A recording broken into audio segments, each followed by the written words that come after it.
everyone, welcome back to my channel. If you're new here, I'm Chelsea. I'm a psychologist and a mother of a child on the autism spectrum. And today I just want to walk you through why we chose to homeschool our children. So Olivia is our oldest child and she has autism. And we started her educational journey in private school. So she started at a private Christian preschool. And it was at this school that her teacher actually expressed concern about Olivia and gave us what I now jokingly call the dreaded pamphlet. It's a pamphlet that describes all the services here in Florida and how to get your child assessed. Basically, the teacher thinking that she wasn't meeting developmental milestones and she was concerned and suggested that we pursue this assessment process. So we did, and it aligned with our concerns at the time. And so we had Olivia assessed and they placed her in the early steps program, which is when therapists would come to our house, which was excellent to provide speech and occupational therapy. But then after she turned 3, they have a program called Child's Find. And in Child's Find, it actually takes place in public elementary schools here in Florida. And it's a preschool class for children who are struggling with various developmental disorders, or they're just not meeting milestones, so they're referring to the children as developmentally delayed. And in these classes, there's typically a speech-language pathologist for at least part of the day, the teacher, a paraprofessional, and then sometimes they offer occupational therapy, although that's pretty rare down here, kind of hard to come by here in South Florida. So we started by, really loving the preschool that we were at. It was a great preschool. It was wonderful. We loved the teacher. We're still close with her to this day. So we kept Olivia in that school because we wanted her to be around neurotypical peers, peers that were not having these developmental challenges. And we also sent her to the Child Find program on days that she didn't have the other preschool. So we started by doing both. And we eventually had to go straight to the Child Find program because the preschool felt that they couldn't meet Olivia's needs, which was devastating at the time. But we tried it out and we sent her to this public elementary school that had this pre-K program run by the state, and it just was not a good experience for us at all. The quality just was not up to our standards, to be totally blunt with you. Like I mentioned, I'm a psychologist. I've worked in the public schools before. I've worked with kids on the spectrum before professionally, and I'm very involved in my kids' educations and everything that's happening, and my husband is super involved as well. So we just didn't like what we were seeing, really. We would ask how Olivia did, for example, that day, and they'd just say, oh, she did great, or she did fine. And there was never any details about what we could be doing at home.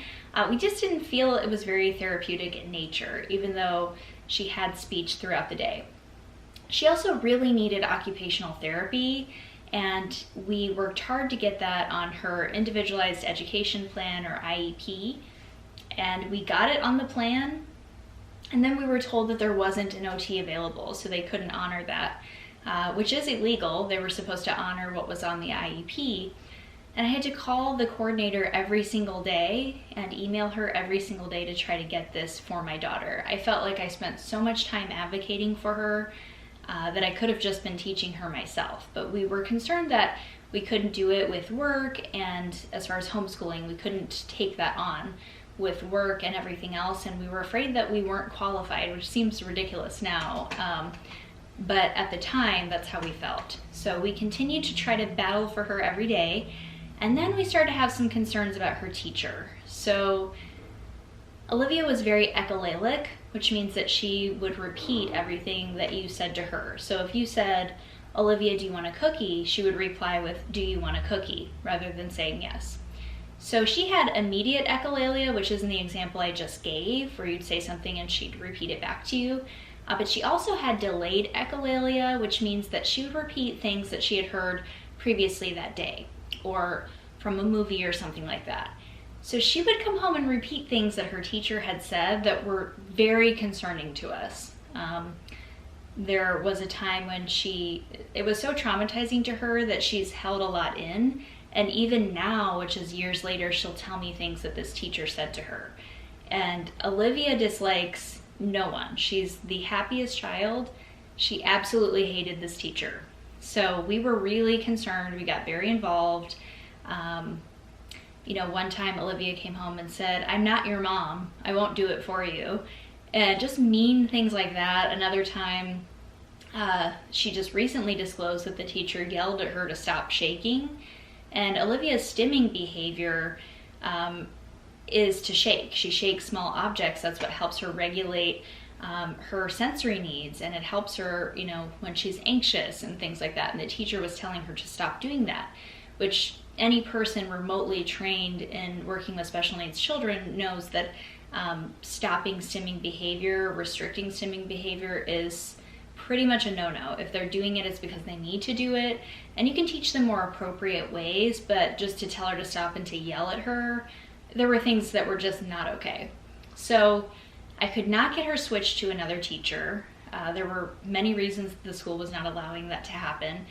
And I found that the best approach for me would be to thank the teacher and thank the school and tell them how great, they were doing and how much I appreciated it, just to get transferred to another school. And that's what I had to do. And I realized that if I complained about her, they weren't going to help me. So I actually said, this has been going great, but I feel like we're at kind of an impasse where we're not really making much progress anymore, which has nothing to do with you guys. But I found this other school over here. It's a smaller class size. I'd really love it if you'd work with me to transfer her over there. And that ended up working. The complaining and getting involved at the school and all that stuff got me nowhere, and I couldn't let go of her speech that she was getting through the school. So we would try to limit her time with the teacher and try to limit her school days as best we could, but we didn't want to let go of those resources because she needed help with her speech, and the speech language pathologist at the school was actually excellent. It was just this one awful teacher. So we got switched to another school where we had a terrific teacher. She was wonderful. She's actually an ABA therapist now, doing great, helping many people. And Olivia loved that. And then that school year ended, and we really wanted her to go there for kindergarten because they had a high functioning, they call it their ASPE program, short for Asperger's. Even though Asperger's is no longer a diagnosis, that's still what they're calling this program at the school that we liked. So I tried to get her to go there because I really wanted her to be mainstreamed in with neurotypical children. Basically, we wanted to challenge her more and give her more exposure to lots of different kids, and including kids who did not have developmental challenges, because she was in these contained classrooms with children with autism and other exceptionalities, and she was not being exposed to neurotypical children at all. And a lot of the research says that inclusion is the best thing. It's not just the research, but also the legislation, that children are supposed to be in the least restrictive environment. So they're supposed to be included with their peers. They're not supposed to be segregated to a whole separate building, which is how this was in these public schools. So we really wanted this school that she was at, and they sat me down in an IEP meeting and told me that she wasn't ready and she could not continue in their program because she was having some behavioral issues and she was still struggling with her speech. So basically, they didn't want to include her in their program, and they felt that it wasn't right for her. And you have a vote in IEP meetings, but you have a vote. As the parent, you still don't get to make those types of decisions. You can argue with them, you can really bring all of your data and all of your research, and you can even pay an advocate and bring an advocate with you. It's very hard to go against everybody at the school for what you know is right for your child, and she would have flourished there. I know that in my heart. I know for sure that she would have done fine, but they didn't want her to continue at the school. And I found that to be the case with a lot of the mainstream teachers. They don't really want to deal with kids who have varying exceptionalities. They don't want to deal with it if they have behaviors or speech challenges, or they need to STEM because they don't have the tools. They don't understand how to work with our kids, and sometimes they really want to help and other times they don't. So we couldn't continue at that school, and they said that Olivia needed to be in another contained class, which I was not happy with at all. I did not feel like that was honoring the legislation of the least restrictive environment. I knew from the research, I'm an avid researcher, I have flown all around the country getting trained. I've flown across the country with my family to get trained by the best of the best at the Kegel Autism Center, and I know that she needed to be around neurotypical peers. A lot of her challenges were social, and we learn observationally. All of us do. We learn by the people that we're around. So if she would have had some exposure to all different types of kids, including neurotypical kids, I felt like it really would have been helpful. And I think that's helpful for every child. These contained classrooms have their purposes sometimes, but when we're just kind of sticking all the kids with special needs in a different building and a different class and excluding them from the community of the school, it's totally unacceptable. And that's what was happening. So we had to choose another contained classroom. We wanted her to be around neurotypical peers, and we felt that their suggestion was violating the legislation on the least restrictive environment. Still, you only have one vote as a parent or two votes versus everyone at the school, so we didn't feel like we had much of a choice. We went ahead and found another school with a contained class because we didn't want to be in the same school as the previous teacher that was so traumatizing to Olivia, so we switched schools again.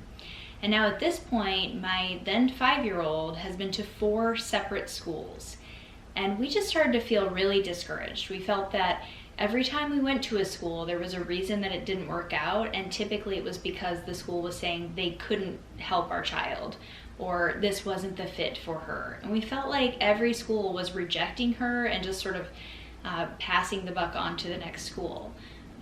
So even starting from the preschool said, you know, we don't have the tools to help your child, or we don't feel like this is the best environment for Olivia. And it was a trend that continued throughout her educational journey.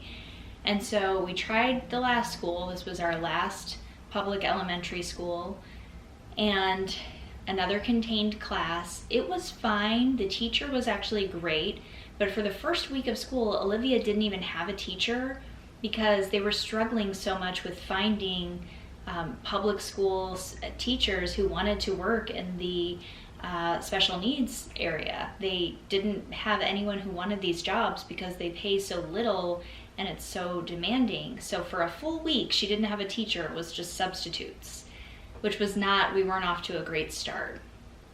Needless to say, they found a teacher that we really liked, but the contained class was not challenging enough for Olivia at all. She came home with additional behaviors that she hadn't had before.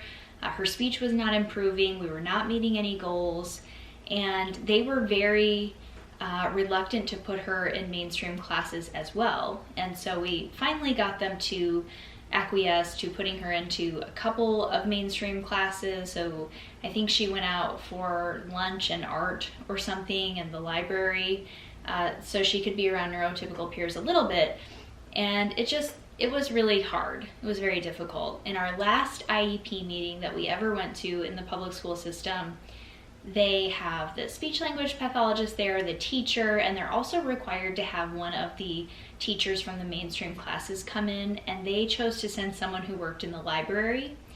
And so everyone went around the table saying how Olivia was doing, how she could improve, what things had changed over the course of the year, for the better, for the worse, and whatnot, giving their updates. And they get to this person who worked in the library, and she says, Olivia is very disruptive in my class. And that's all she says. She didn't say, you know, what we could do to help her. She didn't say that maybe we need additional resources. That was literally all that she said. And I was just completely shocked that it was required for this person to be in our meeting in the first place. I mean, it wasn't even an actual class. It was just the library. And then that's what she had to say. So I was like, well, did you have any suggestions or additional insight about why she's disruptive? You know, what specifically is happening? Could you maybe share a little bit more? And she just didn't say anything. And I said, so you just came to this meeting to say that she's disruptive and that's your entire contribution? And she said, yes. And I said, well, I'm really not sure why you're here. I mean, it's fine for me if you go then, if that's your only contribution. Because as a psychologist and as somebody who used to work in the school system, I was also a therapist for kids on the spectrum, it drives me crazy that they would send someone with absolutely no contribution at all just to be discouraging, just for the sole purpose of saying, I don't want Olivia in my class, is basically what she was insinuating. And I just found that to be the case with teachers sometimes. Sometimes the mainstream teachers are helpful and they want to learn more. And other times they just don't want to deal with our kids. They don't have the knowledge, the tools, or the interest in working with our children. So we started to feel as though Olivia was just a burden on all of these people.